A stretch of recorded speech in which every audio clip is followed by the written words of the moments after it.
As we mourn the passing of our dearest Jesse, we also celebrate the life he lived, which is now in your loving care. May his life inspire us to fulfill your will as we await the time when we will also be with you.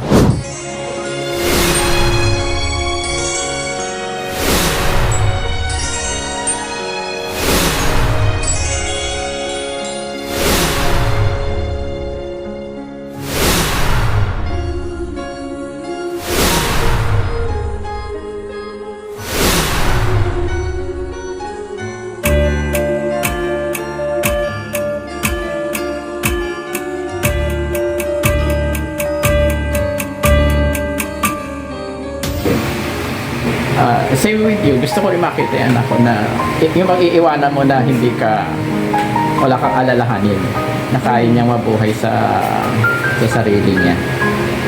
At saka yung isa, sabi ko nga kay Pastor Ray, simula nung umalis ako sa Amazing Grace, wala na ako. Umaattend ako ng church, uupo lang, tapos alis. Kumbaga mas matagal pa yung umupo lang ako kaysa sa nag-serve ako sa Lord. Kaya sabi ko sana ito maibalik ko kahit papaano.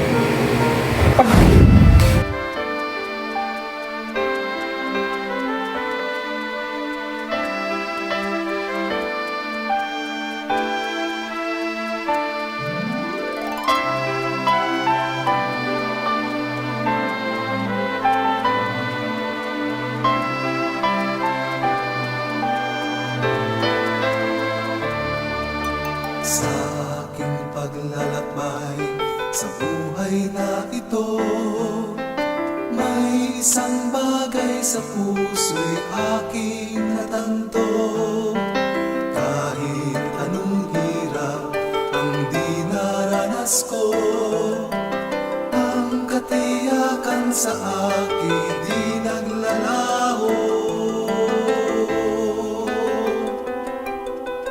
Ang bawat hakbang ko ay may kabuluhan, kahit minsan ay hindi ko maintindihan. Dahil sa pangakong di na ko bibitiwan, kahit sa pagsubok mayroon din kagalakan. Si Kristo ay sapat sa akin, si Kristo siya'y sapat sa akin. Ang mga pangako niya ay tiyak na tutuparin niya. Kaya't ako'y wala ng pangamba.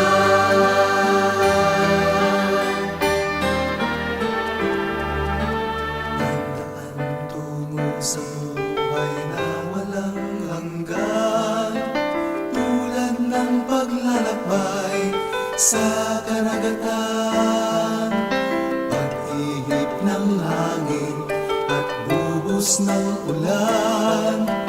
Ang pananampalataya'y dapat tibayan. Ang Diyos na tapat sa atin ang siyang nangako na hindi niya pababayaan tayo. Ang pangangailangan ay pupunan niya ng gusto, at ang bukal ng ligaya'y aapaw lalo. Si Kristo ay sapat sa akin, si Kristo siya'y sapat sa akin. Ang mga pangako niya ay tiyak na tutuparin niya. Kaya't ako'y wala ng pangamba.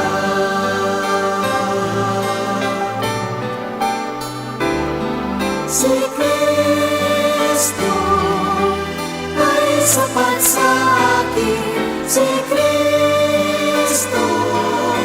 Siya'y sapat sa akin, ang mga pangako niya, ang mga pangako niya, ay tiyak na tutuparin niya. Kaya't ako'y wala ng pangamba.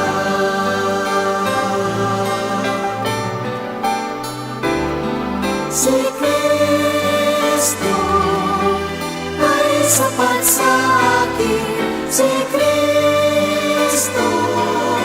Siya'y sapat sa akin, ang mga pangako niya, ay tiyak na tutuparin niya. Kaya't ako'y wala ng pangamba.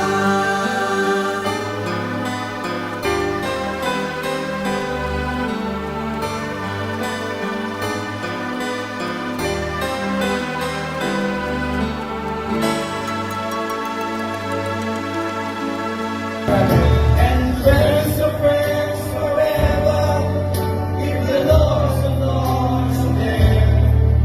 And our friends will not say never, 'cause the welcome will not end. Though it's hard to let you go, in the Father's hands we know that a lifetime's not too long to live as friends.